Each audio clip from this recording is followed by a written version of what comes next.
Good morning, Dog Nation. I'm Brandon Adams. This is DawgNation Daily, daily podcast for Georgia Bulldogs fans, presented today by ServPro. Thrilling national championship game last night. The football has been so good as of late.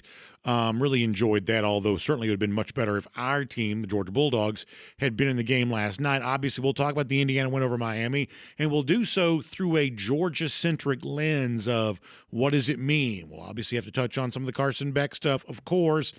But I think big picture, it's really the Indiana win, the historic nature of it, that gives Georgia fans, and probably around the rest of college football too, but here we'll focus on Georgia. I think it gives us all a lot to think about. So we'll talk about that today. Connor Riley stops by. Jake Fromm here today too. Lot of action. Also, programming note I'll give you about tomorrow. We'll tell you about that here coming up in just a little bit. But fully loaded, jam-packed. Glad to have you with us along for the ride. It is DawgNation Daily, the daily podcast for Georgia Bulldogs fans, presented today by ServPro, and it begins right now. Today's episode of DawgNation Daily is brought to you by ServPro, cleaning, restoration, construction. Presented by DawgNation.com, this is DawgNation Daily, the daily podcast for Georgia Bulldogs fans. Here's your host, Brandon Adams. For those of us who like to watch football, can you believe how good it's been as of late? I'm not even that big of an NFL fan, but these wild card and divisional weekend, most of the games were just thrilling. I thought the Miami-Ole Miss game was really good in the national semifinals. Obviously, last night's national championship game was thrilling. I mean, it's one of those things where we just get used to having this steady stream of football, and it's about to be over. Only, 3 NFL games left this season. College football's now done. Y'all, it's about to be a very long, cold winter with very little football in our lives. I hope you've been enjoying this. Wish Georgia would have lasted longer, but really good football game last night. Obviously, we'll talk about that today, very much through the lens of what it means for Georgia and how a Georgia fan should think about it all. Let me just start with this. You have to openly acknowledge, and I've joked about this. I'm not, in my ego about this really at all.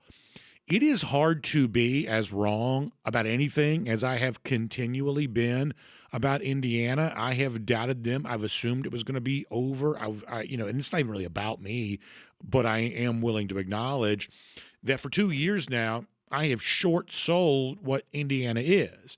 And now it's over and it's done, and they've won the national championship. And I think in my lifetime, the only championship in any sport that probably comes close to this, your mileage may vary, and people bring up Leicester City and EPL. I have no idea. I'm told that's a big deal, but that's not really the world that I live in, so I'll refrain from that conversation. For me, in my lifetime, the thing that probably comes the closest, maybe the St. Louis Rams in 1999, Twins, Braves, 91 World Series a little bit. But other sports create the Cinderella story from time to time. College football really doesn't. I mean, for a full season, there just really is no example of this. And, I would have told you that in the current age in which we live in, it would have been impossible for anybody to go undefeated. And what we actually have is a team that as recently as November was the losingest team in major college football history. They're the team that goes undefeated in this era. They're the one that does this. If you care about, say, the Bud Elliott blue chip ratio, sometimes we talk about that. And I don't mean this in a disparaging way. Bud himself acknowledged this. Indiana busted that thing wide open. They're not even close to being a blue chip ratio team, and they just won the national championship.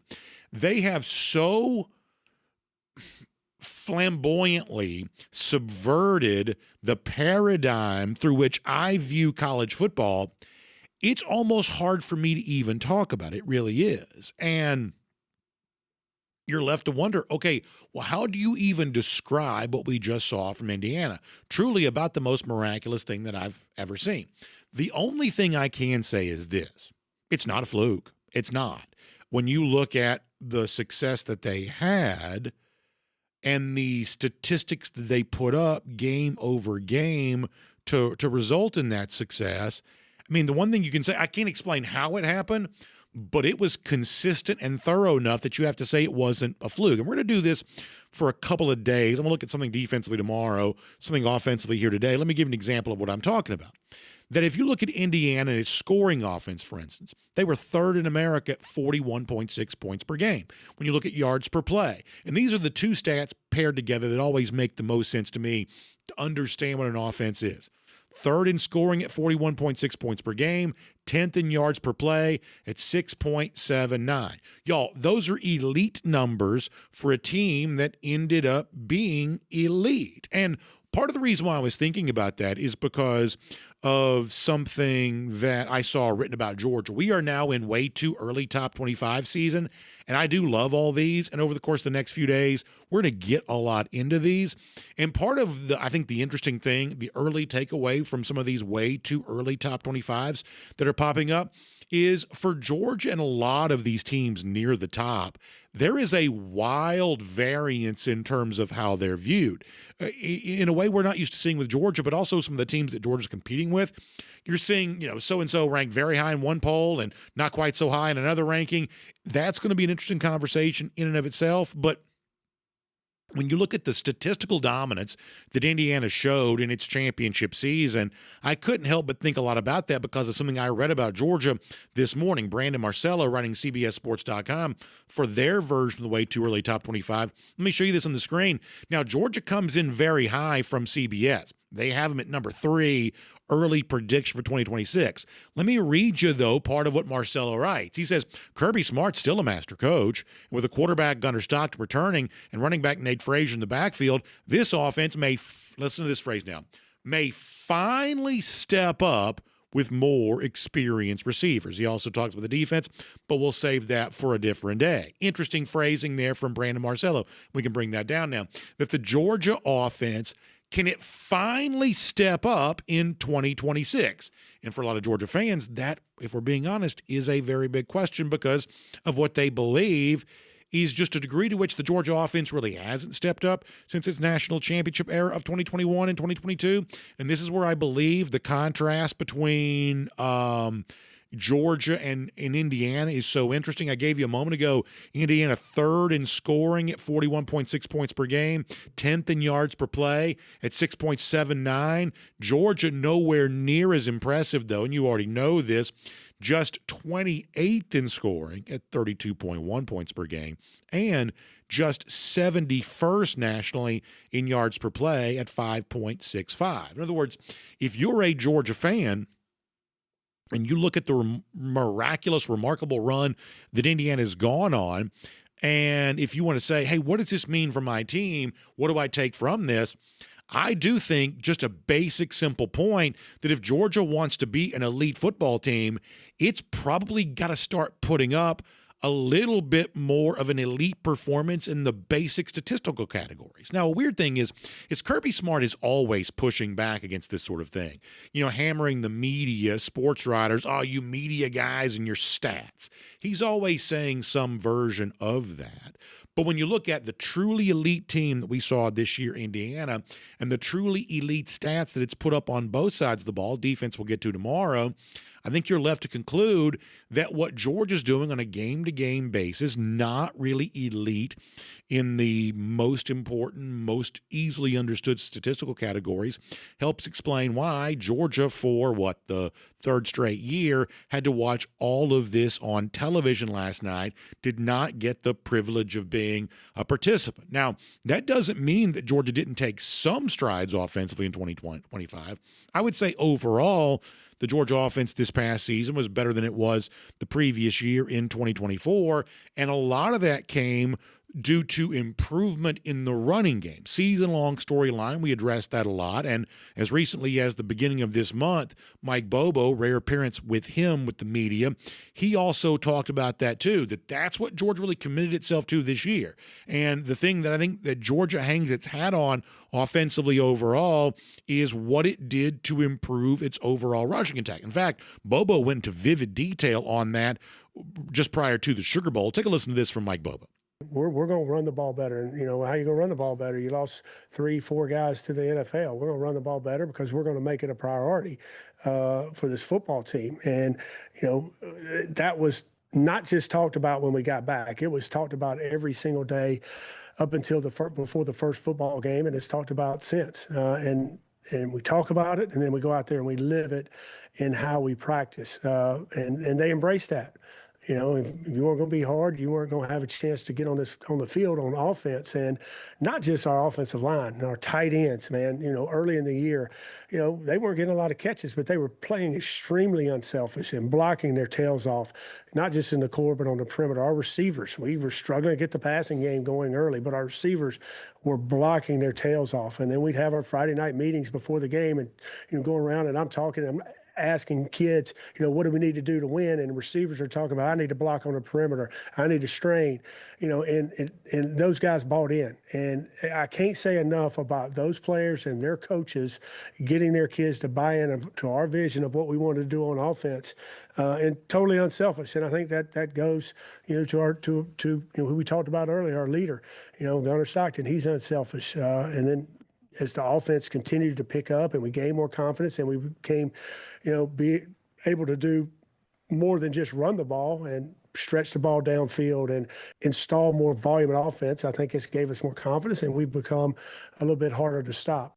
Yeah, a little bit harder to stop. I would say that's the Georgia success story. Man, they ran the ball better in 2025 compared to 2024, and that did pay off a little bit for UGA. They were a slightly better scoring team this past season than 2024, about a point more per game this season than it was in 2024. But I was actually a little shocked to see this, that even as Georgia scored a little bit more, and I think to most of us we would say just visually the Georgia offense seemed better in 2025 than it did in 2024, Georgia was actually far worse yards per play this past season than it was in 2024. And the only real explanation I can offer as to why that is they did in total attempt about 100 fewer passes this past season than in 2024. So a little bit of a mixed bag about how much the greatly improved Georgia rushing attack actually benefited the offense overall. When you compare that to a truly elite offense like Indiana, I think you're left to conclude, yeah, Georgia probably a good ways away from what a national championship standard might be. Now, the caveat sometimes of the discussion like this is, yeah, but Indiana in the regular season plays a far easier schedule than Georgia doesn't play a non-conference game of note. Typically speaking, the Big Ten schedule is a little worse than the SEC, and that's somewhat true, but you've also got to factor in this now, the Indiana postseason performance where they hung 38 on Alabama, put, 50 or whatever it was on Oregon. So even the strength of schedule argument that typically favors Georgia, that's not really in Georgia's favor in this particular discussion. Against plenty of elite opponents, Indiana lined up and scored in bunches. I think the question that Georgia has to answer is, when it comes back to, whether it can be a national championship contender again, is can it do some of what Indiana did? And obviously this is where, for a lot of you, it's going to reignite the conversation about Mike Bobo. And to a certain extent, I get that. I think anything's fair game in a discussion like that.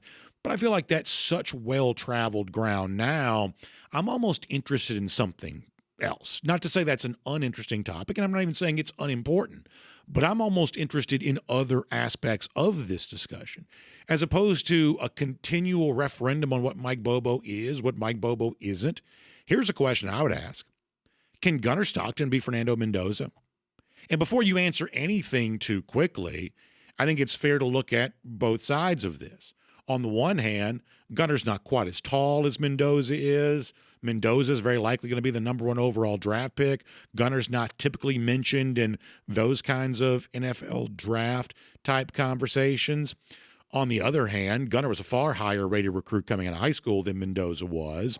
And when Gunnar knew that Fernando Mendoza might come to Georgia, you'll remember that storyline from a year ago, Gunnar wasn't scared of Fernando at all. He wasn't leaving, even when he thought Mendoza might come here. More than happy to compete.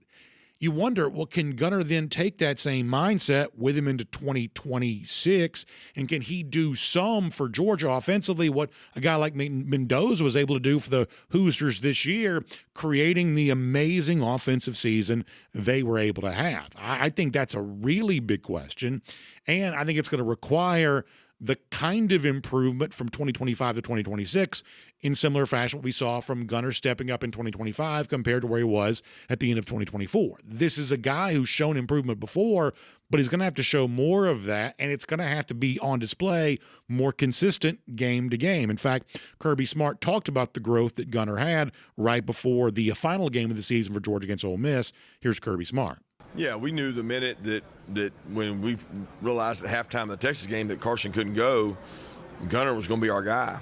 And as much as you say, well, he's new, he hasn't done it, oh, woe is me, you say there's a reward in this, and the reward is the experience you get moving forward. And he capitalized on that experience. He got a ton of bowl practice. He got to develop earlier. I think maybe that helped us early in the season when he had success, the fact that he had done all this in the run-up to this game. He played against one of the top defenses in the country in this game, and he's gotten better. I mean, he's the leader of our team. He's the guy, the catalyst that makes us go with his legs and his arm, and the players play hard for him. So I'm proud of his growth this season. He's played some really good teams. He'll play another good team today. In 2 days, and I have so much appreciation for what he's done for our overall team with his leadership, his mindset, and his approach. Gunner had some good games against good teams. Fernando Mendoza also had a lot of those. Truly dominant in this run throughout the playoffs. Not every game was a blowout, but boy, some of the teams that Indiana did blow out, man, eye-opening to see the performance. And I think Georgia fans, by and large, are happy with the improvement that Gunner showed year over year. But I also think it's fair to wonder, can that continue? Can he take the next step? And can the Georgia offense do more to resemble the truly elite nature of what Indiana has been able to put together? As Brandon Marcello points out at CBS Sports, this group, this unit, their ability to use the phrase that Marcello used, finally step up, it's going to determine a lot about Georgia in this 2026 year, heading towards the 2026 season. Hard to be an elite team if you don't put together elite statistics. Indiana, on both sides of the ball, truly put some elite numbers up. Georgia in the past has kind of shrugged off statistics. But when you look at the measurable gap between Indiana and Georgia, it almost seems like you can't really afford to do that much more. And Georgia needs to spend some time this offseason wondering what's going to take to look like the elite performances we're seeing from a team like Indiana that just won the national championship. On paper, it seems like Georgia has more talent, but the performance would certainly not lend you to believe that's necessarily true. These are not easy questions to answer, in other words, but they are big topics that must be addressed. Georgia's got a chance to show some improvement, and if it can be right where Indiana was last night, playing on that final Monday night of the season. But let's not sugarcoat just how significant that work is. Fascinating to see how this Georgia team, in other words, comes together over the course of these next few months. My name's Brandon Adams, and this is DawgNation Daily podcast for Georgia Bulldogs fans. Presented today by ServPro. We're glad you're with us. No matter how you get to us, live on video, 10 a.m. across all platforms, including YouTube, radio, and Athens Sports Radio 960F, podcast, wherever you find them, including the world-famous DawgNation.com. Glad to have you with us here on all of that. And big thanks to our friends at ServPro who make it possible for you today there as well. Big mess to clean up. I don't quite know that's what Georgia has. Maybe just a slight tweak here and there. Need some improvement here and there. But for many of you, yeah, you know what? You will have a big mess. In fact, I think we're on guard this weekend for the possibility of ice storms and things like that. And anytime you have that kind of thing going on, it creates the potential for water pipes to break, roofs to collapse, and all this is very serious stuff. We don't make light of that. But I will tell you is that's the kind of situation that ServPro lives to serve each and every day, all of the time. People who've had catastrophic damage caused by these weather events or fire or water intrusion of any kind. That's what ServPro wants to help you with if that is your situation. So I hope it's something you never have to confront, but if you do, well, I'm glad that ServPro is there to help you get your property restored to its previous condition. Getting it put back together looking like it never even happened. That's what ServPro is all about. So please find them online. It is servpro.com, SERV, servpro.com for more on that today. Servpro.com. Fire damage, water intrusion, the restoration specialists of ServPro will get you fixed up, put back together, whether it's the home you live in or the warehouse that you own, whatever kind of property you have, they're going to take great care of you on that. So online at servpro.com. All right, it is Jake Fromm coming up later on. Also, I got a brief programming note. I need to share with you before our show is done today, too. We'll give you that here in a little bit. But as we lead into Connor Riley in just a moment, let's also get ready to go around the doghouse. Brought today by our friends at Mercier Orchards Hard Cider. And I want to address the other side of the national championship game for a moment. One of the things I try to do is just be as honest and candid as I possibly can. That's also one of those things that I'm always challenging myself, second-guessing myself. Hey, was I honest? Was I candid? Was I too filtered today? Was I holding back too much today? It's just one of those things that, I probably find myself from a self-awareness standpoint addressing with myself. But one of the things I have tried to be honest about as it relates to the build-up to this national championship is I didn't want Carson Beck to win. It's not one of those things that I was greatly passionate about, but just given just basic preferences, would you rather have A? Would you rather have B? Would you rather have this side of that or that side of that? No, my basic preference for last night was it'd been nice for Carson Beck to lose. Obviously, I think a lot of us are pretty annoyed by, whether it be Beck himself in these, background conversations or folks close to Beck, really try to push the narrative. The ESPN broadcasters, Kirk Herbstreit in particular, more than happy to help run with this too, of somehow, Beck went through this terrible trauma while at Georgia, and all of a sudden now he loves football again.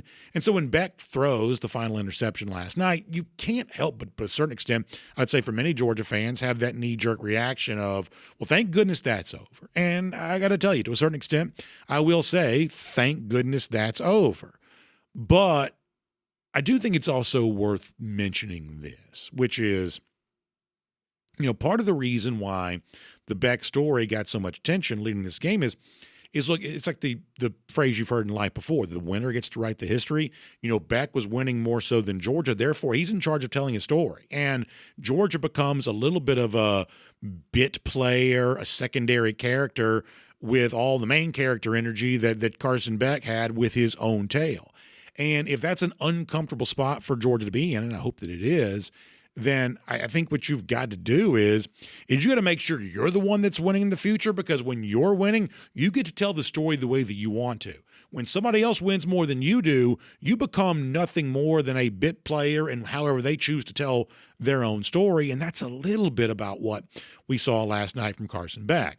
I don't think you have to worry about this anymore. Now that Beck has lost, now that Miami has lost, all of this will recede in the background. Very few runners-up ever get remembered. The fact that Beck did what he did this year, as I would say, I don't know, your mileage may vary in terms of how impressive even you think that performance was. I mean, he's never been, I would say, a great big game player, and ultimately that came true again last night. But this story is essentially over. Georgia dodges the ultimate embarrassment of having a guy that they were in something of a feud with by the end of last season go on to win a national championship without them. They dodged that a bit. But you're certainly hopeful as a Georgia fan that this time next year, you're not on TV having to root against someone, that you're able to watch your team and root for them. We'll see if Georgia's able to take that stride. Obviously, I think for a lot of Georgia fans, the Beck chapter here and, whatever he was doing with Miami has been a little bit of a mild annoyance. And now that's for the most part over with as Beck gets ready to move on. And we'll see if he can still love football as he tries to make a go of it in the National Football League with the draft coming up. But the Beck story comes from in last night, throwing the pick on his final college play. And obviously left to wonder what might have been with everything that Miami was doing from a defensive standpoint and running game standpoint, not quite able to add that big, huge passing game element, which could have put them over the hump last night against the Indiana Hoosiers. We'll make that around the doghouse here today, poured by our friends at Mercier Orchards Hard Cider. And by the way, I love Mercier Orchards. Georgia grown up there in the beautiful mountains in Blue Ridge, Georgia, a couple hundred acres stretching across the land there. Absolutely gorgeous.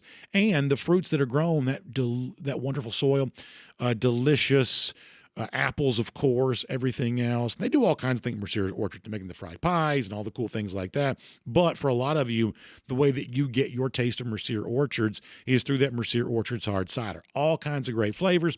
The sweet, such as the Just Peachy, the tart flavor like the Grumpy Granny. There is a variety of Mercier Orchard's hard cider for you, whether it be on tap at your favorite restaurant, in a can, at your favorite beverage store or supermarket, wherever else.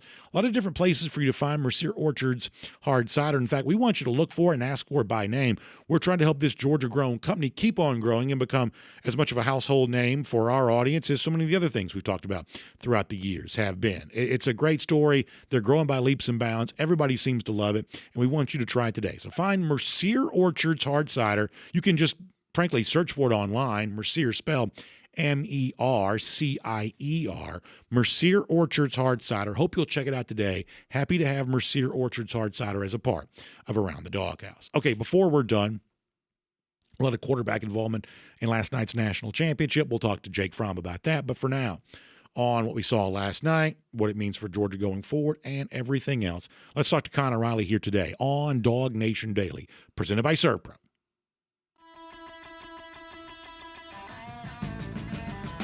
From Athens and across the SEC or wherever the recruiting trail may lead, here's a DawgNation.com insider. Say hello to Connor Riley. Connor, will do this just briefly when it comes to the Carson Beck of it all from last night. I try to be honest with the audience. I didn't really want Beck to win. I found that storyline annoying. I am a Georgia fan who does a show for other Georgia fans. Therefore, all of this is through a pro-Georgia lens. It would have been an inconvenient storyline had the former Georgia quarterback gone on to win a national championship somewhere else. And so I have to admit that when Beck threw the interception at the end of the game last night, I was glad about it. I didn't post about it on social media. I'm not jumping up and down, but I was glad about it. And yet at the same time, I'm also forced to confront, boy, it's a pretty hollow thing if the only thing you have going on national championship night is hoping so-and-so doesn't win a national championship. I think that just speaks to the hunger a lot of us have to see Georgia back in the most relevant games, 2026, and maybe even beyond that. What did you make, though, of how the Carson Beck college career came to an end last night? Yeah, I don't think it's unfair to say that the way that game ended was the happiest possible way things could end for Georgia fans in the national championship game, with Carson Beck throwing an interception on his final offensive play as a college career. Look, and I don't put all of this on Carson. I think there was a natural willingness from the media to push this narrative out there that he had been mistreated. I thought, quite frankly, what Kirk Herbstreit said prior to that final drive, trying to hype him up, was just kind of gross. And I'll stand by my own reporting on what I've done in terms of talking about Carson Beck and the way things went down here at the University of Georgia. Carson Beck is not a victim in his time here, and I know that it excited a lot of Georgia fans for it to play out the way that it did. I think one of the things that I'm interested coming in out of that SEC championship game, or excuse me, the national championship game was not an SEC championship game. But what does Kirby Smart take from this? Because let's be honest here, BA, like Curt Cignetti, and there are a lot of national media people already pushing this, saying that he's the best coach in all of college football right now. And I just point to the last two playoff games, the Notre Dame game in 2024, and then this Ole Miss game this year, where Kirby Smart in big spots, and he's a great program builder. I don't think there's a better coach out there leading their program right now, but he's gotten out-coached in two big spots in back-to-back years to end Georgia's season. And I thought that the advantage that Indiana had from a coaching perspective last night with Curt Cignetti, with his aggressiveness, specifically the fourth down calls on what proved to be their final touchdown drive, made a difference.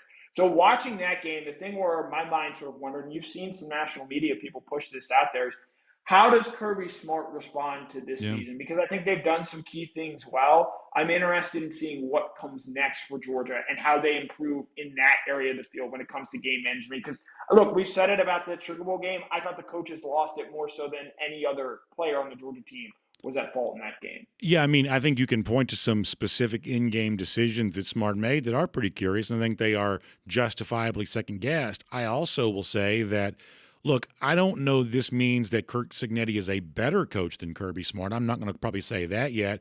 But when you look at the overall roster that we think Indiana has compared to the overall roster that we think that Georgia has, with Indiana having so much more success, both game to game and for the full season, than Georgia, I don't know how you could conclude anything other than he's coaching better than Kirby right now. Now, whether that means that he is, static statement, a better coach, I don't know, but he's clearly coaching better than Kirby is right now. What other conclusion could you draw?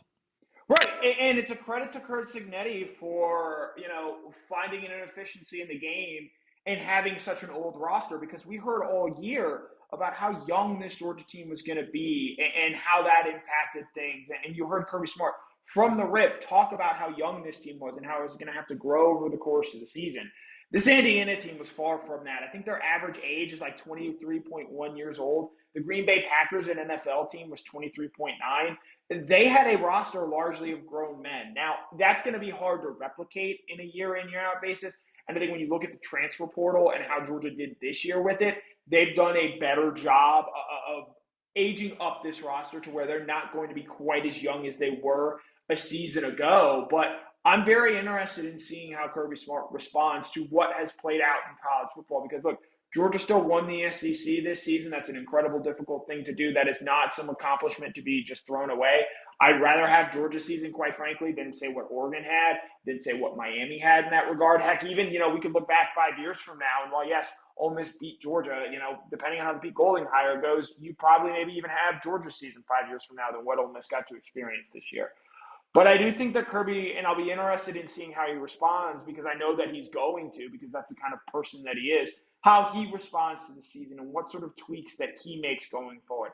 I don't anticipate any coaching staff changes coming. It looks like they're going to bring back all 10 assistants on field once again for another year. I do largely believe that's a good thing for the program moving forward, because it's a way to offer stability in a time in a sport where there is so much change. But I do think that Kirby Smart is going to have to tweak some things in the way he goes about things moving forward in order to get to where Cignetti is today as a national champion. Yeah, I talked about this before you joined us. When you look at the overall offensive performance, Indiana's third in scoring. Indiana was 10th in yards per play. And I think that people forget, for whatever reason, people have this picture of, 2022 was the good year for Georgia offense. But the truth is, they're about 40 points per game in 2021. They're 40 points per game in 2022 and 40 points per game in 2023. They were right there about a 3-year period where they were averaging about 40 points per game.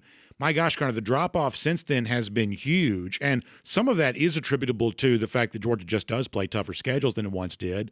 But as I said a little earlier, you can't explain all of this away by that, because Indiana's still playing a Big Ten schedule. They're putting up 38 against Alabama in the playoff. They're putting up 50-something against Oregon in the rematch there. I don't think strength of schedule alone can be used to disregard the fact that, statistically speaking, last couple of years, it's a big drop-off for the offensive performance overall for Georgia. Slightly better, I would say, this year. But when you look at the national championship standard that Indiana set, I think you have to say that's a good bit of difference in performance overall.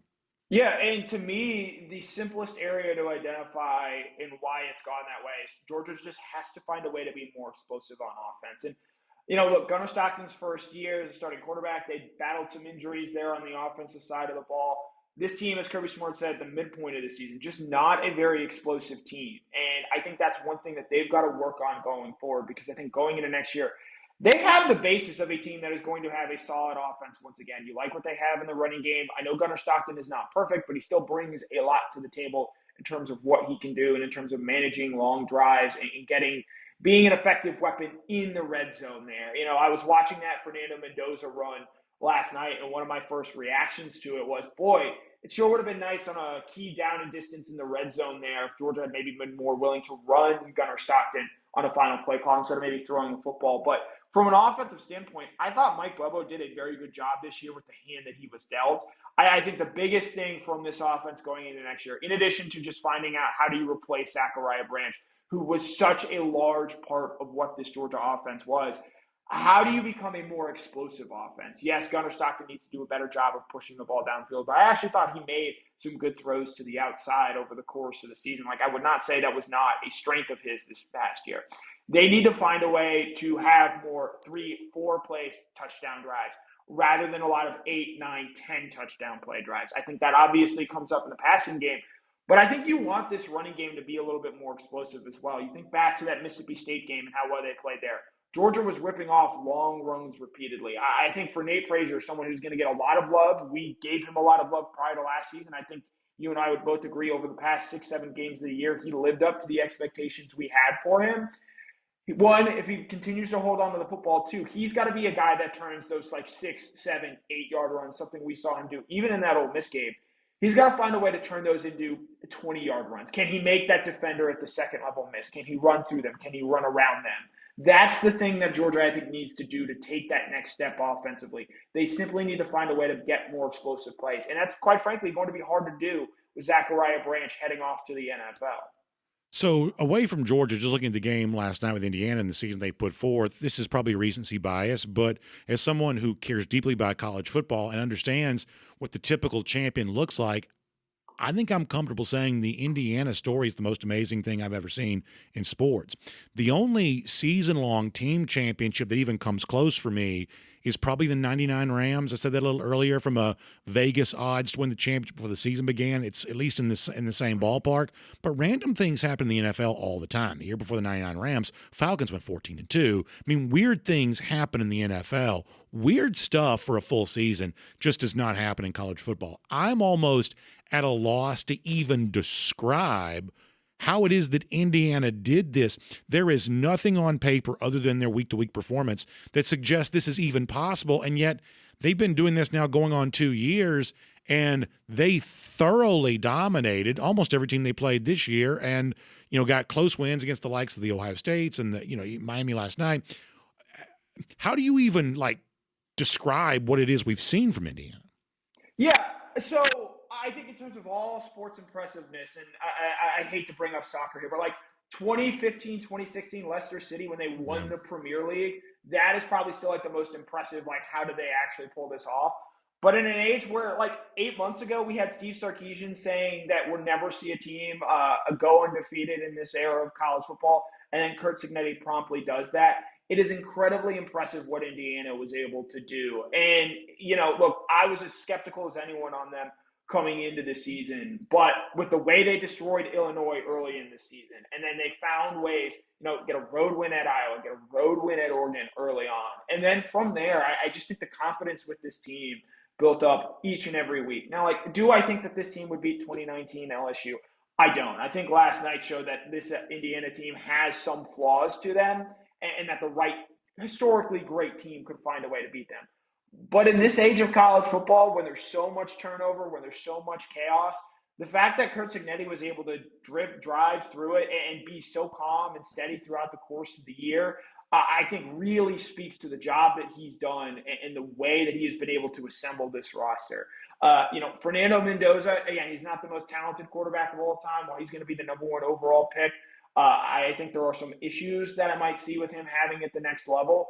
But the play that he made on that 4th down to score the final touchdown for Indiana, that's an all-time great run in football that I've ever seen, not just at the college level, but the NFL level as well. And the fact that they got that guy to make it, a guy who, a year ago we were wondering how real was his visit to Georgia and how serious were the Bulldogs considering bringing him in, to him being the biggest player, the most impactful player, the one that made the winning plays, him and Charlie Becker, shout out to him. While, Abuela Danger looked on in disbelief of what Indiana was doing, it just speaks to the job that Curt Cignetti has done this year and the way that this Indiana team, I think, is going to be forever remembered.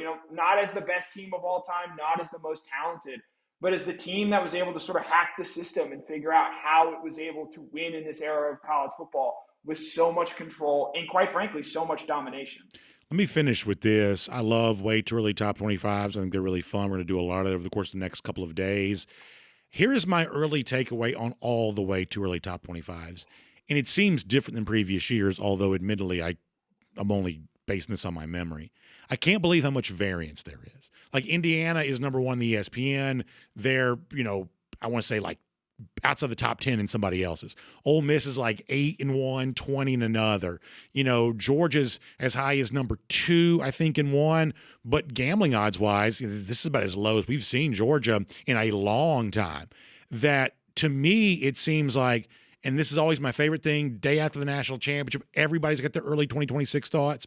It seems to me this is the most wild variance I think we have ever seen in terms of the perception of a lot of these teams. And I do think that makes for a really interesting offseason. I hope that Georgia is a prominent part of the conversation, but I don't know that I've seen this much variance when it comes to the top 10, 20 teams, the country, the way that we're already seeing right now with the look ahead of 2026. Is that kind of what you're seeing too?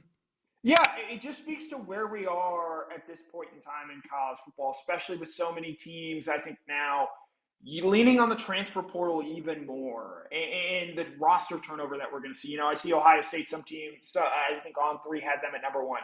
They're losing 46 players off of this year's roster, either be it to the NFL or via the transfer portal. And they're not alone in having that high level of turnover. And I think because there's so much variance in the sport in terms of how things are going to look. I mean, look, this time last year, no one was talking about Fernando Mendoza and what he might bring to Indiana and as they tried to take the next step from being a college football playoff team. I think they started the year ranked like 21st in the AP poll in August. And so in that sense, like, it's not going to be surprising to me moving forward that we see more teams in that, teens tier, so to speak, make these big jumps and make these big runs. And that's just the reality of what happens when you introduce this level of roster turnover. With also having a larger, expanded college football playoff field, you introduce more randomness to this. No one at the beginning of the year had Indiana, Oregon, Miami, and Ole Miss as the final four teams in college football. And look, I guarantee you everyone on the DawgNation staff can put together their final fours both right now and when we do the exercise again in August. We're all probably going to have in some variation very different final fours in terms of the way that things end up working out. That's just sort of the way things are right now. And that's why I think to bring this back into a Georgia standpoint, I'm actually okay with how little they use the transfer portal and how much for them the issue is trying to minimize losses via the transfer portal rather than them going out and adding things, because you can't, in my mind, build your team on recruitment and build your team out of getting talented players from the high school ranks and then spin that while also leaning heavily on the transfer portal. So the fact that for Georgia they were able to retain so much from what was a very talented team this year, in my opinion, a team that should finish the year ranked in the top 5 of the final polls, I'll be interested in seeing moving forward, this upcoming season, I think, is going to be a real referendum on the transfer portal, because if Georgia's season doesn't end the way they want it to once again, maybe you do start to see this time next year Kirby leaning a lot more heavily into the transfer portal than I think thus far he has shown that he has wanted to do. Should be interesting, Connor. A lot of conversation to come in the weeks ahead. We appreciate your time here on DawgNation Daily, presented by ServPro today. Look forward to reading a lot from you at DawgNation.com there as well. And of course, we'll chat again very soon, too. Yep, BA, this is always my favorite day of the year to come on your program. Hopefully this time next year we are live in Las Vegas talking about a Georgia National Championship this time. But it's such a pleasure, such a joy to be on this show. I can't wait to be on it throughout the year. Thank you, Connor, and from your lips to God's ears on the other part of that. But I certainly appreciate that, Connor. I enjoy it, too. Look forward to doing it again with you very soon. Yep, as always, it's a pleasure. Let's take a look around the rest of the league. This is SEC Through. Yeah, it's my favorite thing about college football in many respects. Even when Georgia wins the national championship, we're like right into the next year. I just love the way our sport is already just ready to kickstart that conversation about 2026. And obviously, it's one of the things that we love doing around here each and every day. And I think Connor does it very well. I think Jake Fromm does it very well, too. We'll talk to Jake here coming up in just a moment. Prior to that, though, let's do an SEC Through. And let's kind of just put this up as a final thought of sorts on the national championship game, final thought or two. Let me start with this. Thing number one is, I think that this result, in a roundabout way, is probably not advantageous for Georgia. The result, I mean, an unimaginable occurrence like Indiana going on this miraculous run, utilizing the transfer portal pretty well, in the future using more of Mark Cuban's money to do this.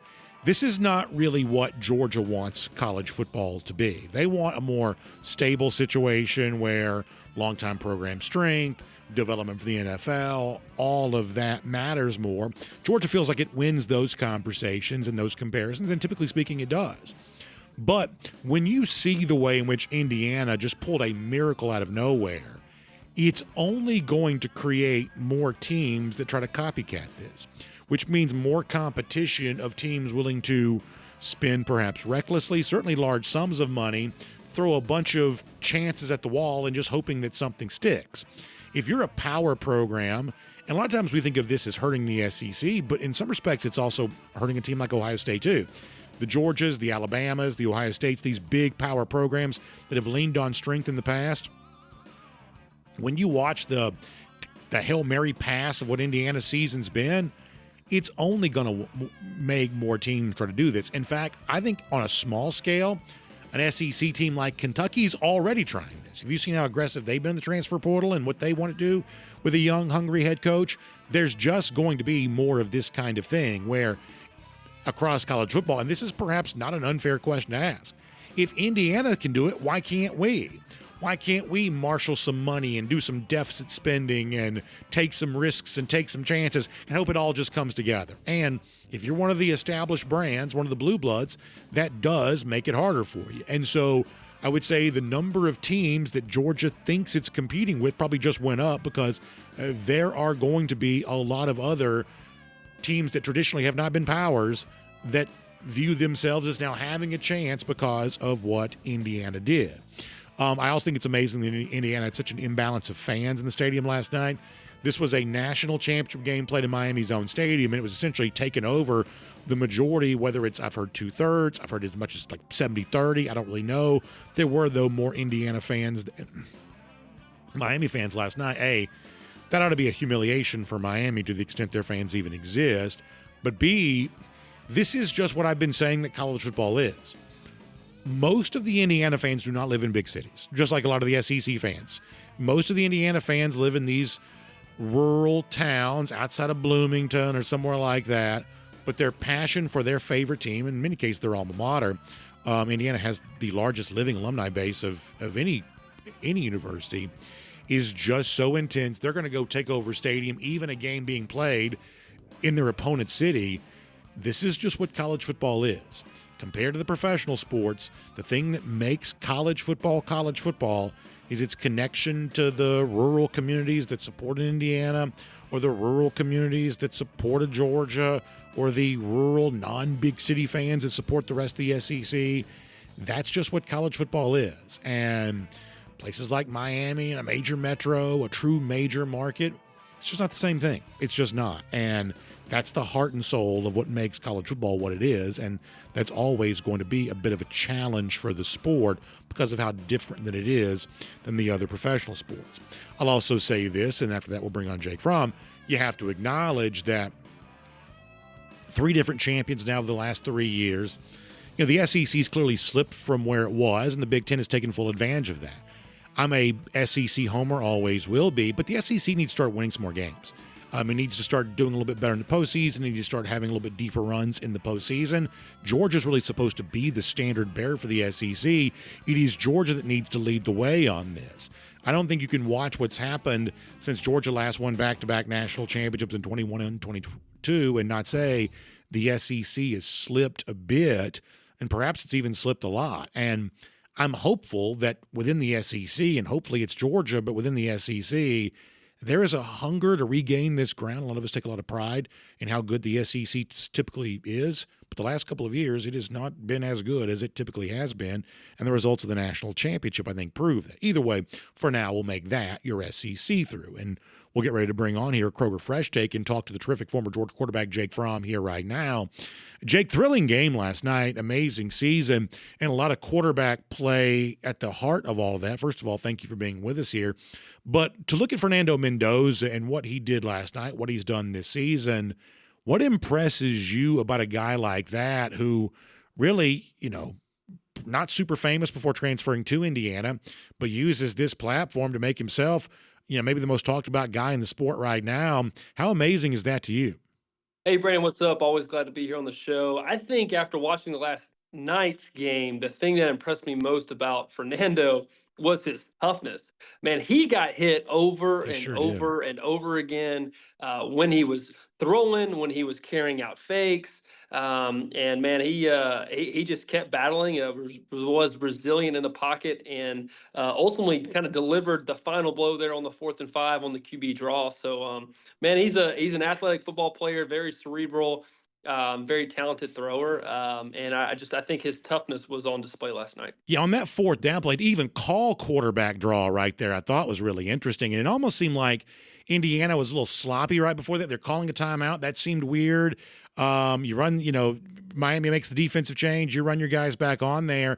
And then to go quarterback draw like that, and you're right, the shot that he took was unbelievable, but it ends up being this great play for Indiana, and it starts off is almost like a little bit of a haphazard mess of why is Indiana burning another timeout. That seemed like a curious decision, and yet it could not have worked out better. Yeah, I don't think not that I've watched every single game that Indiana has played this year, but definitely the last two. It didn't feel like Indiana quite had that magic last night that they've especially had the two games prior. But man, they were still an excellent football team. I just think just a full unit on display. Like they don't have super talented first round top 10 players getting drafted. Obviously, Fernando will be one, but not like Miami really has, right? That Miami has the two defensive ends. They have Carson. They have the running back. There's maybe a lot more talent, so to speak, on Miami's roster. But I thought Signetti said it best in one of his post game press conferences. But man, the sum of the parts is much better than just the individual Sure. players on their own. So, man, just an excellent football team. They maybe didn't play their best game, but they were still able to win this football game, go 16-0, and really just etch themselves in college football history of being one of the best teams to ever do it. How do you think Carson Beck's college career will be remembered? Very tough for him. I think, especially throwing another interception on kind of a last drive, possible game-winning touchdown drive. It's going to be tough. Kind of where does he kind of go back to? Where does he see himself? The Georgia time that he had versus the Miami time. I don't know, man. It's going to be interesting to kind of see how everything shakes out for him, where he ends up in the draft. But man, it's a very, very tough situation for him. Just kind of having a turnover there on the last drive with a chance to win it.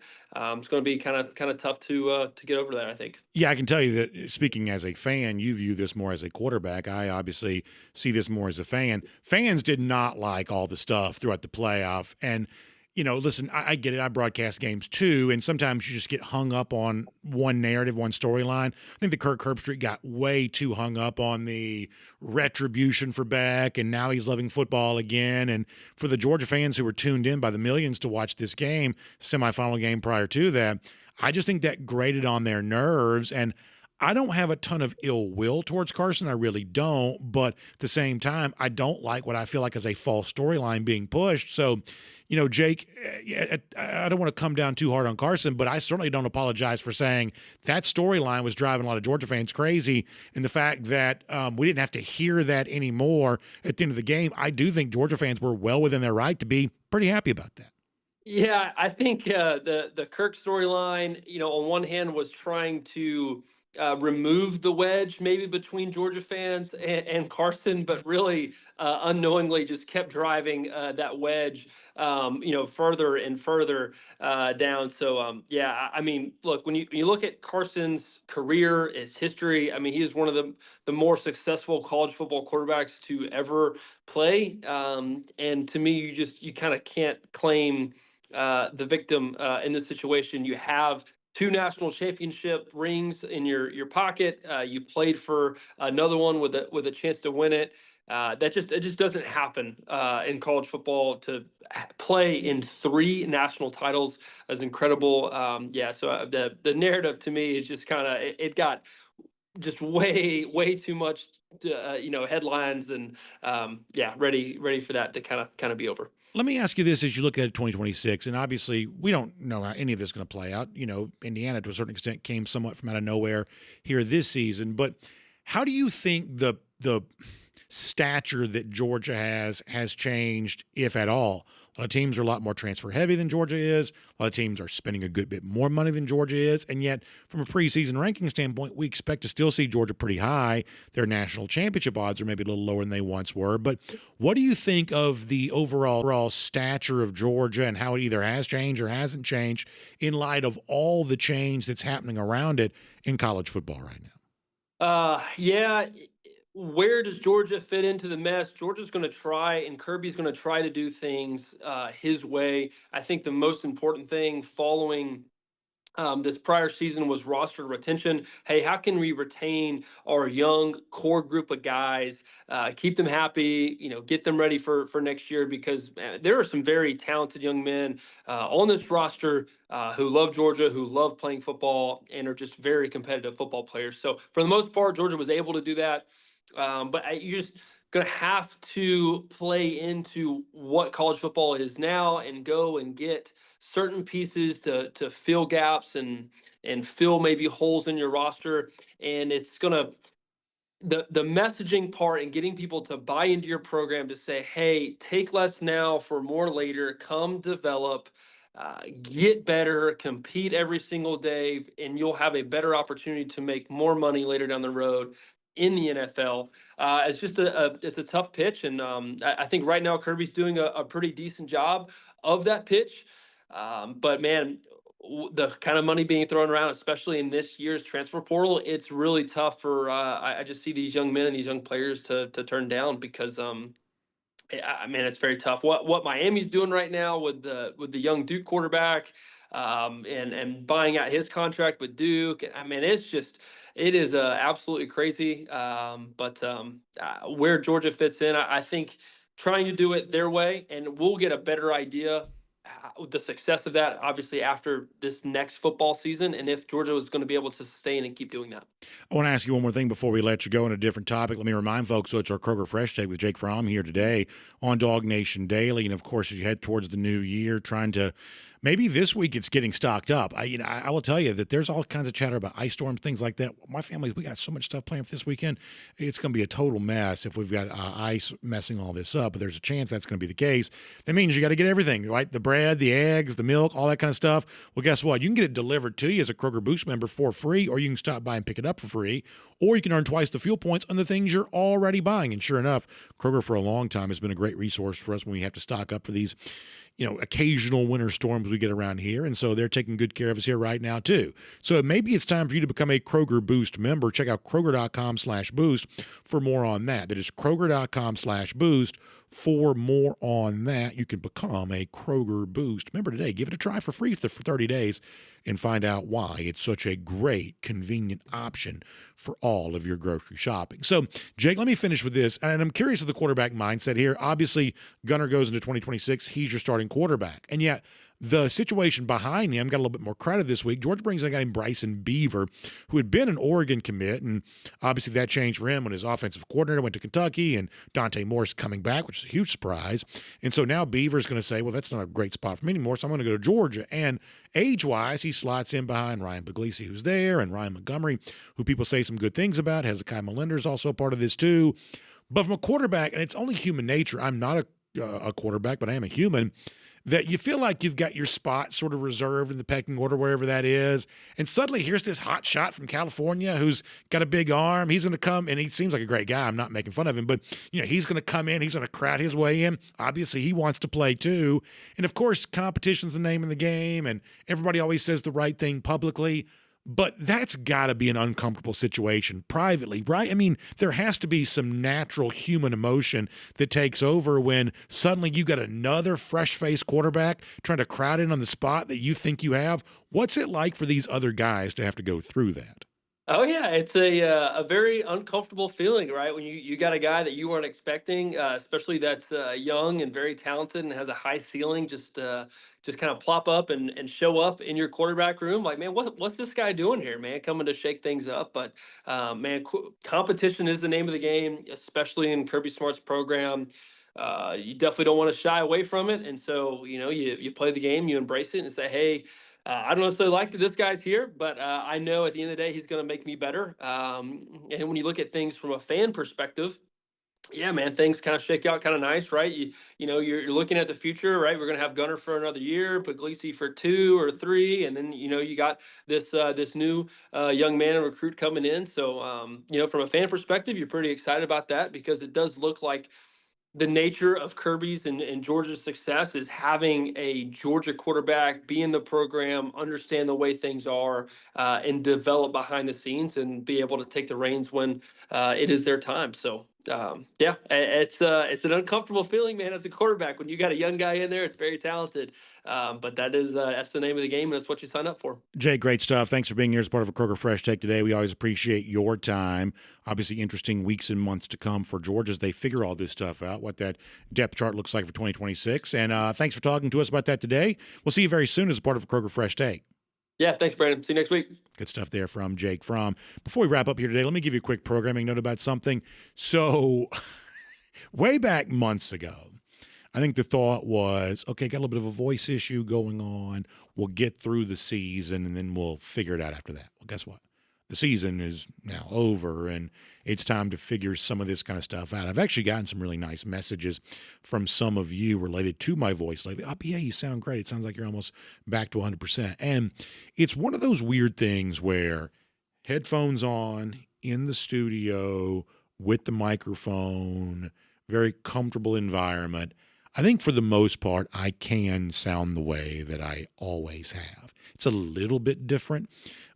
You know, I can hear old recordings myself and tell just a little bit of a difference. And for those of you who don't know, early this fall, I had some pretty serious voice issues to the point where I even missed a post-game show, I missed a little bit of work this fall because I had some persistent hoarseness that just got worse and worse and worse. And so I was led to believe, hey, you're fine in terms of immediate action, but you're going to have to do something eventually. And so tomorrow, the point is, I have to go back to the doctor and find out, okay, what are the next steps here? Because if you ever talk to me when we're not on a microphone, I'm not in studio, I don't have just the studio aesthetic going on, you know, my voice still sounds a good bit different than it once did. It's a lot raspier. I've always had some raspiness, but it's a lot raspier. It's just not quite as powerful as it once was. And I would say that I am a good bit better from where I was earlier, but it's still, I can't certainly pretend that it has all just completely gone away. Certainly in my private life and I'm non-broadcast conversations, I'm noticing a little something every now and then that feels, I don't know, not quite the way it's supposed to be. So the point is, tomorrow, got to go back to the doctor, find out what's all about, you know, going on with that. This is going to be a bit of a story for me here in 2026, unfortunately. Just got to try to take, I mean, look, speaking is the only marketable skill I have. I mean, if I don't have the ability to talk, I'm just going to be living in a ditch, I reckon. So we got to take care of my voice. So tomorrow we take another step on trying to figure out what that is. And we're going to pre-record a show today. This is what all this is about for you, is that this afternoon we'll record a show to broadcast tomorrow. Expect to be back to normal on Thursday. This is not, I have an appointment during the show window tomorrow. So it'll be timely. We'll still have Davin. Mike's going to be with us. We'll do a lot of the normal stuff. Actually, I think I have a really good show planned, but it is recorded today in a pre-record situation tomorrow. So just a little bit of a programming note to give you an idea on that. And then I'll come back and tell you what the doctor says. This is just going to be one of those things I have to deal with this year. And now that the season is over, I don't quite have the ability to just push it off the way that, I certainly had the comfort of doing during the fall. So we'll see what that means. But we'll be at the doctor tomorrow. That means a pre-recorded show this afternoon to air for us tomorrow, but some really good stuff for it. So hope you'll be a part of it. And as we wrap up here today, I mentioned Mercier Orchard's hard cider a little earlier. They bring around the doghouse to us here on Tuesday. So many of you are enjoying this too, making that trip up to Blue Ridge, Georgia to go appreciate that. In fact, we'll give a golden shoe here today to our guy, Santy Thorne, who calls himself Jackleg on X, saying that a beautiful morning in the most beautiful country, North Georgia. He says the Mercier Orchard's hard ciders are great, but the apple fritters are magnificent. Been coming to Mercier forever, and for them to be a sponsor on DawgNation is awesome, he says. Well, Jack, I can't tell you how much I appreciate you saying that. The fact that you travel up there and support them and you're helping us spread the word about everything that Mercier Orchards is doing with those apple fritters and the hard cider that obviously our audience enjoys and everything else. Just really appreciate all of that and hope everybody's going to enjoy the great taste of Mercier Orchard's hard cider. It's a fun thing to see. Jack will give you a golden shoe for that. Really, really appreciate that. Lousy, stinking Gators. Long time since they've beaten Georgia. About an even 1,900 days today. That's our Gator Hater Updater. Hope y'all have a great day. We will see you back here tomorrow. DawgNation Daily, presented by ServPro. We'll look forward to talking to you then. And on video, time now for the R.S. Andrews Cool Down. R.S. Andrews, when you turn to for your air conditioning, heating, plumbing, electric needs, they show up on time. They do the work that's promised, the price is promised. You can trust them on all of that. So, so no live chat tomorrow. I mean, y'all can chat with each other, but I won't be able to take your comments at the end of the show. Gotta go to the doctor, and then we'll come back and see what the doctor says. So if you're the praying type, I would certainly appreciate you praying for me. We'll see how that goes. Let's see what else. By the way, Dennis did show up here today. Pretty impressive. UGA girl Chris says, Dennis, sorry about your Canes. It was a great game. Refs were questionable. They certainly let him play last night, which, after the controversy with the Denver-Buffalo game, is probably preferable. Bo Molinari, thanks for the kind words. I certainly appreciate that.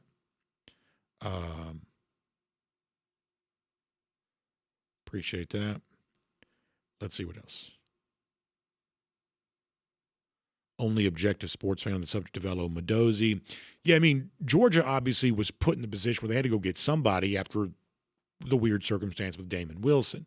The one thing that we did not ever fall prey to was some of the AstroTurf hype around Mendoza. And that's not a criticism of him, but pretty clearly somebody in his camp found a way to leverage media attention, and Elo came into Georgia with what I thought was a pretty ridiculous level of hype, just silly.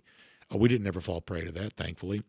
But, to me, a good batting average for your transfers is probably about 50%.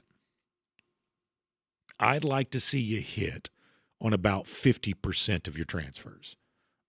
So even if you're doing the transfer portal as well as you possibly can, you're still occasionally going to have a guy like an Elo Mendoza, who I think everybody liked. I think a really good dude. But what he had done at Army, or what he had shown in private workouts, just didn't translate to SEC competition. It just didn't. Gary Roach, thanks for the kind words. I appreciate that.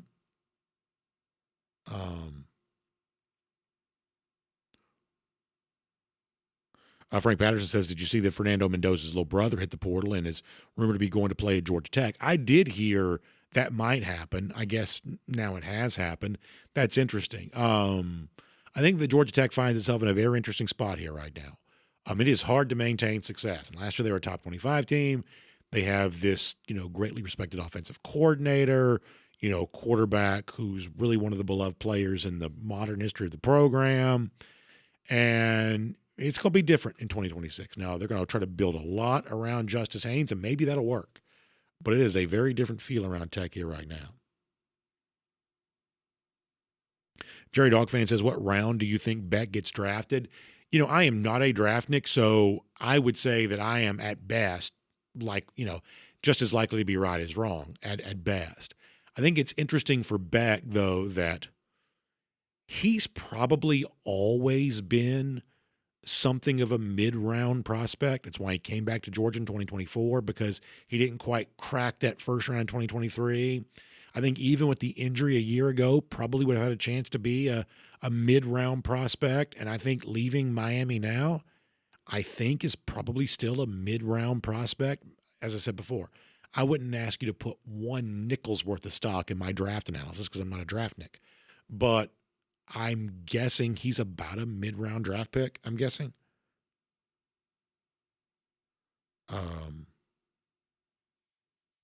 Jim K 7882 says that money has ruined college football. Yeah, I mean, listen, there are some things that I'm certainly worried about, but I think we've got to be careful with these blanket statements, dire descriptions that somehow college football is ruined. I mean, last night you had maybe the biggest NIL spender, Miami, crazy transfer team, Indiana. And I'm not trying to be flippant. I'm really being, I'm being like, what do you call it? Like whatever the opposite of sarcastic is. I'm being earnest.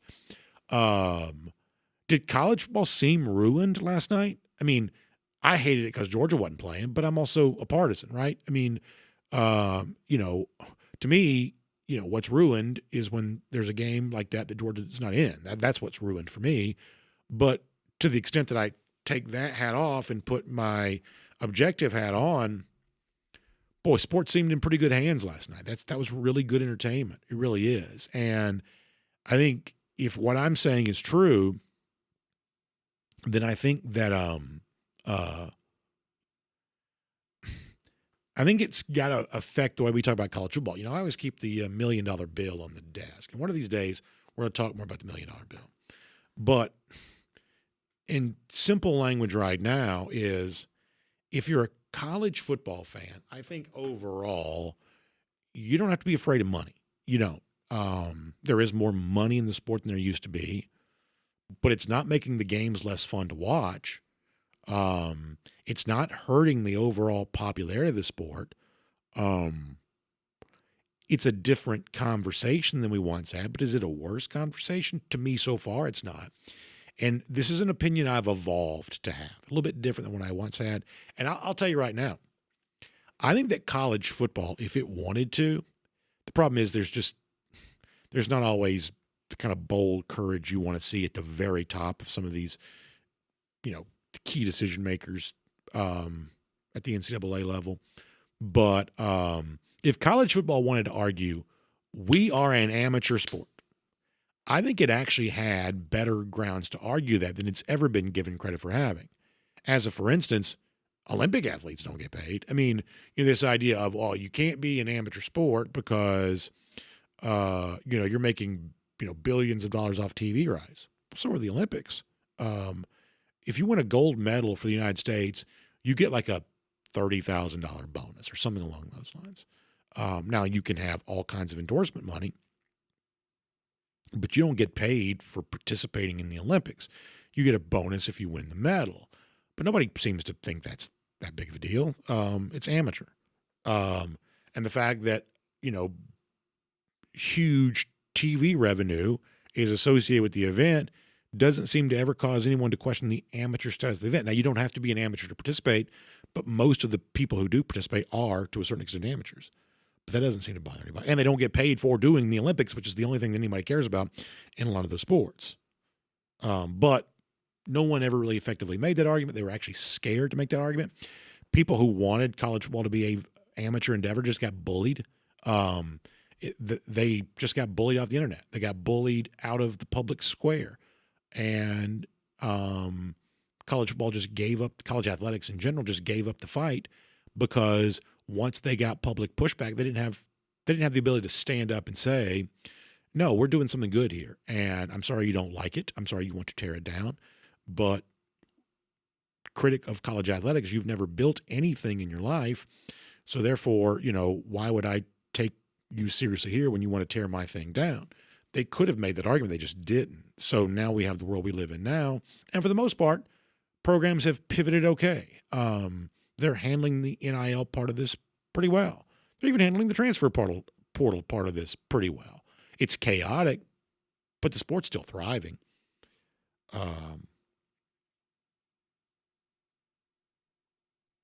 Let's see what else.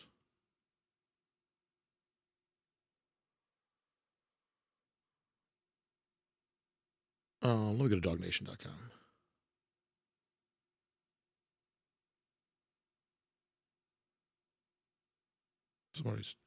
I'll come back here in a minute. Let me go to DawgNation.com and see how people are doing over there.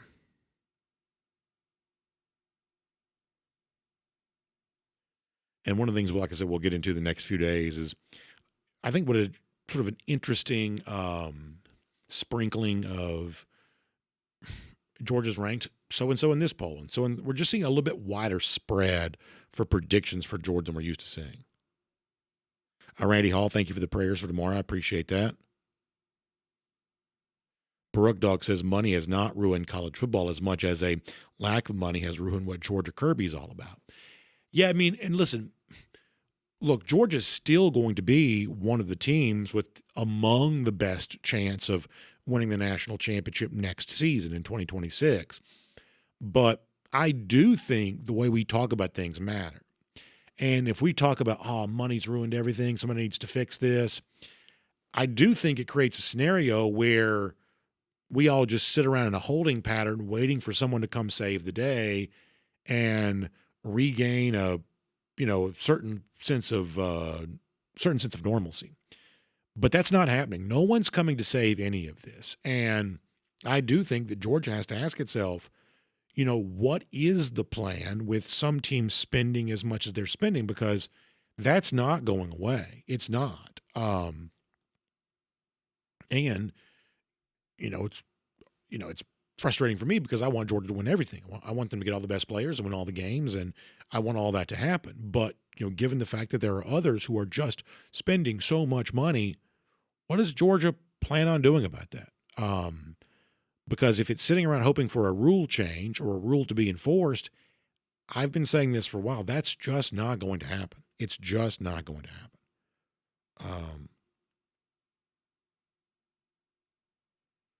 Let's see what else. Morning Dogs checking out here today. Bill Camacho checking out here too.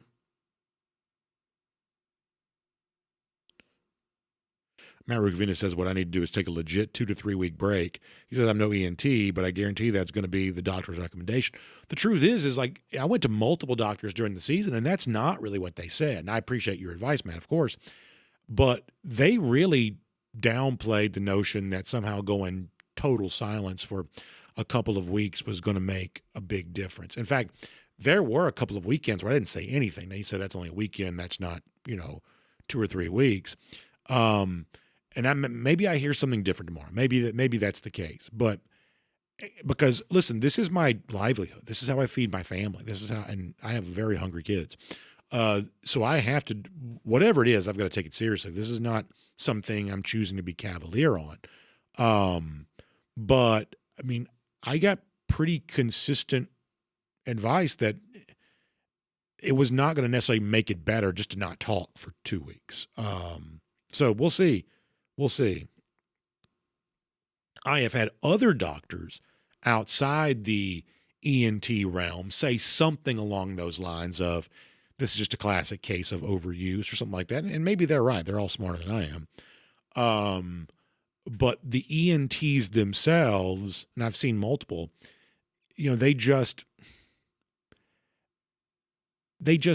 that's not really what they've been saying. So we'll see.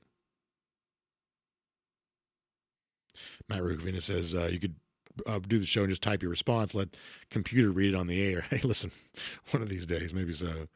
Ken Holcomb, thank you for the kind words. I appreciate that. Really do. We shall see. DT, also appreciate the good stuff there too.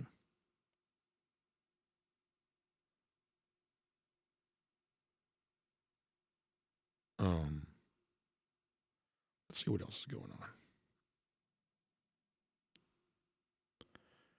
on. We got some Facebook comments here too. Scott Boland says, I've had vocal cord problems. My experience was it just takes time. Maybe that's what I'm hoping for. I'm hoping that there's something I really want to avoid surgery, just being completely honest. I really want to avoid surgery. I don't know I'm going to be able to, but that's what I really want to do. We'll see. And I'm going to do everything I can to do that. I'm very risk averse. So if I can do that, I'm going to. Parts unknown mentioning that Fernando Mendoza may be the next quarterback of the Las Vegas Raiders, and obviously a chance to distribute the ball to Brock Bowers if that be the case. Jim and Sharon Caldwell, thank you for the kind words. I appreciate that. Jim, that's very nice of you. Thank you very much. Joseph Kennedy mentions Glenn Schumann, the defense. We're going to do a thing on the defense tomorrow, a little bit like we did with the offense here today. Neil Calvino, appreciate the kind words.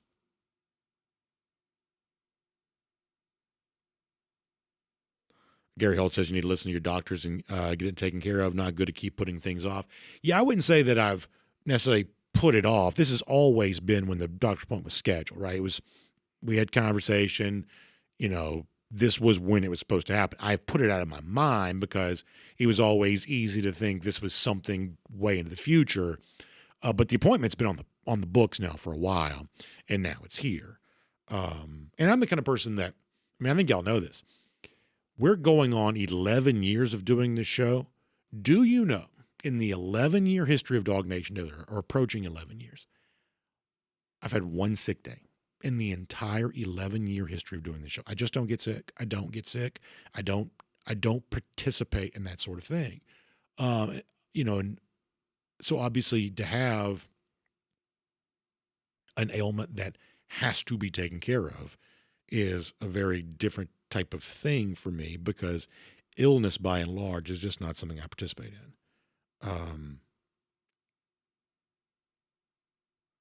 Red Leather says the transfer portal is a problem for Kirby Smart, not so much the money.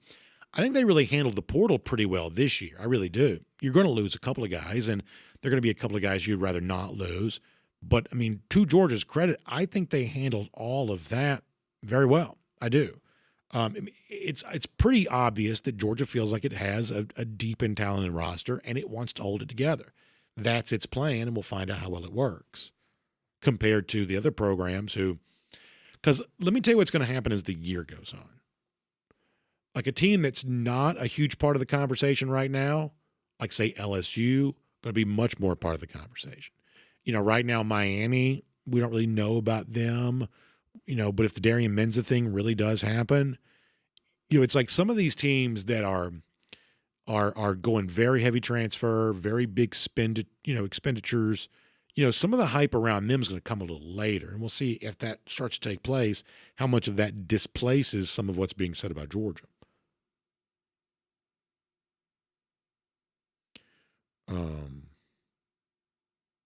Let's see what else. On Facebook, before we wrap it up here today.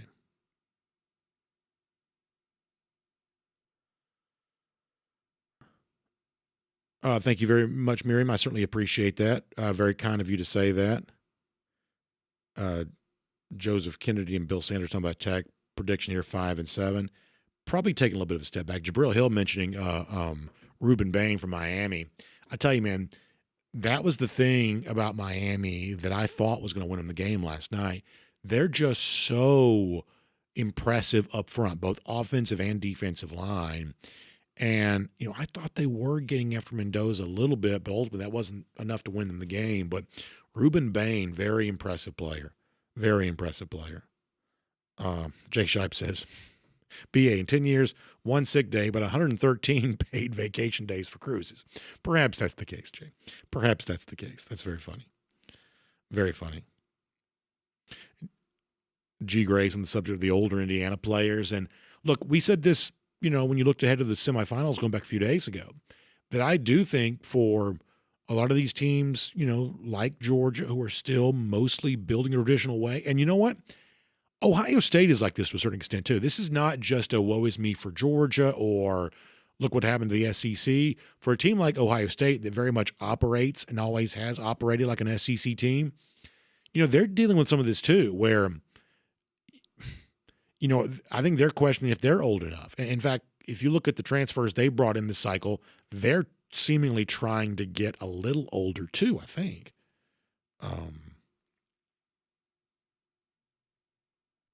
Let's see what else. Mark Morris says the biggest issue of many issues now is tampering. See Miami and the Duke quarterback. Yeah, you do have to stop that in this particular case. Now, and by the way, Mark, it's always great to hear from you. You know, the overall tampering stuff, I don't think you're going to be able to do anything about. You know, and in fact, there are a lot of legal ways to get around the tampering rule as it is. You know, if one teammate talks to another player from a different team, that's probably sidestepping the tampering. If you go talk to somebody's agent, that's probably sidestepping the tampering too. There are probably a lot of, you know, de facto ways to get around the notion of whatever we think tampering is. But I am a big believer. Damon Williams, Washington, Darian Mensah, Duke, Damon Wilson, Georgia. The stuff with Ole Miss and, you know, what has alleged to go on there with, you know, their guys in LSU. If the document is signed, I think you've got to fight for that to mean something. Otherwise, we have no rules. We have no rules. And so I do agree with that I'm rooting for Duke in the Mensah situation. I rooted for Washington in the Williams situation. I'm obviously rooting for Georgia in the Damon Wilson situation. In situations where contracts have been signed, they need to be able to be enforced. They do.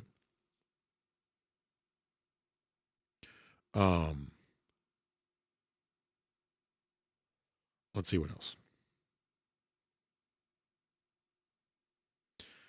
D. Nelly says you should be heavily penalized for contacting a player if they're not in the portal.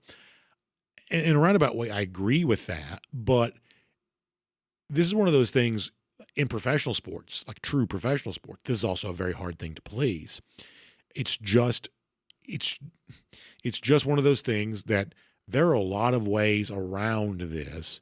And I'm a lot more adamant about you've got to heavily enforce the things that can be somewhat easily enforced, more so than the things that are pretty difficult to police anyway. For instance, if I convince you to sign the contract to remain in the place, then it's got to be done. It's got to be done. We can't go back on it after that. Parts Unknown says, where's Damon Wilson at? I don't think we've heard a new destination for Wilson, have we? I don't think we have. Jay Segura says, I think right now Gunner's not a great passer. I think the problem I have here is that it depends on what game you're talking about, Jay. You know, if you look at Tennessee, Ole Miss, Texas, I think you'd say, well, you know, Gunner Stockton threw the ball that day about as well as anybody. But there were other games, Georgia Tech, September, Alabama, certainly first half for sure, where, you know, didn't throw the ball particularly well. That what Gunner needs to do, and we talked to Jake Fromm about this, I guess, last week or recently, it's got to be a little bit more week-to-week consistency. You can't have such a chasm between the top-end performances and the lower-end performances. I don't think you can do that. Craig Wade says that Damon Wilson's visiting Miami this week. Yeah, I mean, keep in mind that, you know, the portal for the Miami and the Indiana players extends because of the national championship, which means a lot of the work that Miami is going to do to put its roster together is actually just now, beginning.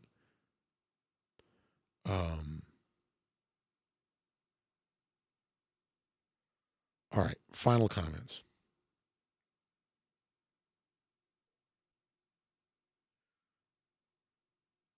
Matt Rukavina says, our portal scores about not losing more than it's adding. Just keep the guys that we know we like. And I would say, Matt, for the most part, that's what Georgia seemingly did. Randy Hall also asked, BA, what would you give Georgia for a portal score?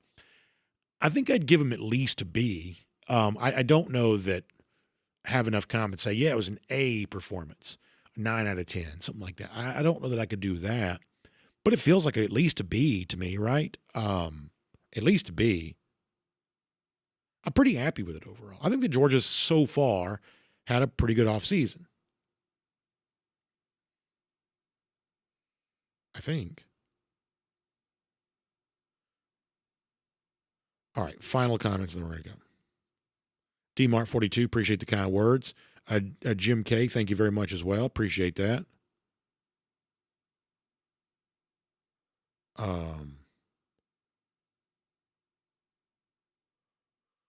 Marshall Fleming says he thinks the Falcons will draft Carson Beck. Then half the people in here will have Beck to talk about for many years to come. That's very funny. That's very funny. Miriam Corbin also mentioned the fact that so many of the college agents just not really what you call certified.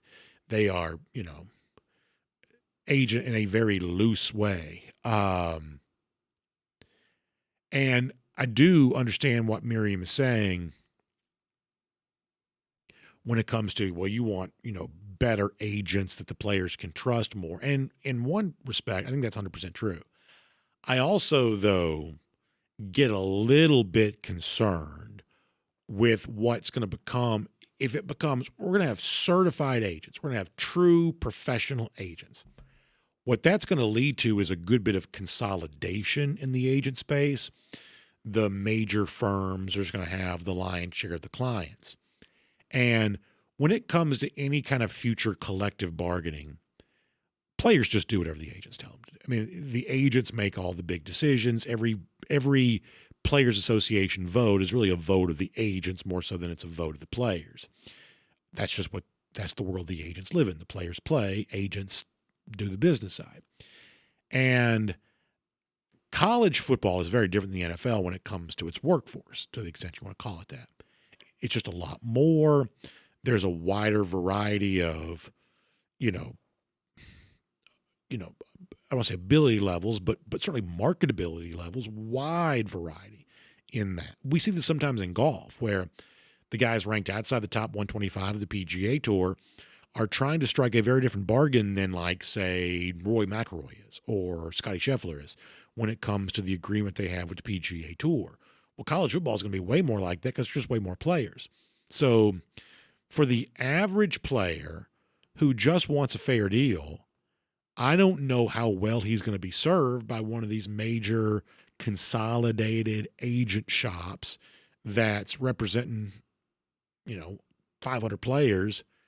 I think while more certification and more true professionalization of the agent game would probably be a good thing, I think to only have a small number of agents running all of the players is going to end up being not quite such a good thing for the average player, because there's always going to be a huge difference between what the average player, if you are making rational decisions, what the average college football player views as good for him and what Arch Manning views as good for him are just two very different things. They just are. And this is why it's always going to be hard. There's a very pro-labor bent to the college football sports media, and they just view collective bargaining as the solution to every one of college football's problems. That's obviously grossly oversimplified from people who have a history of grossly oversimplifying.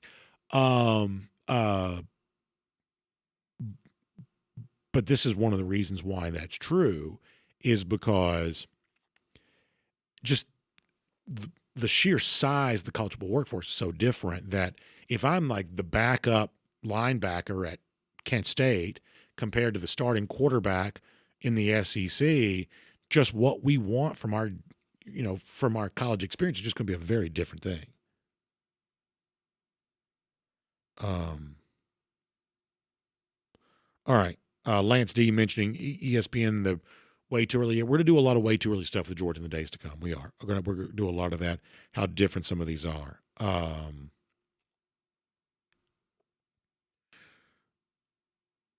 right. Let us see what else. G. Gray says, let's see if Cignetti can make the playoff every year like Kirby. Well, obviously, I don't expect him to do that. I don't. And if he does, boy, things have really changed. I think the only thing that people are going to say about an Indiana Day is that you can't short sell how amazing this is. Let's see if he does again next year. To me, that's moving the goalposts. And I still think that Kirby's the best coach in college football. I do. But I don't know that I've ever seen anyone for a single season coach as well as Kirk Cignetti has here right now, maybe in any sport. I mean, this is truly an amazing thing. And I think it's completely redefined, A, what we think is possible in college football, and B, the mechanism by which all success occurs. All of this is just so amazing. So I think it's unfair to Cignetti, and obviously that's not a guy that I've historically liked very much, but I think it's unfair to Cignetti to say, well, let's see him come back and do it again next year. This is still Indiana. It's amazing he did it this year. If he never does anything close to this ever again, it doesn't change the remarkable nature of what this is.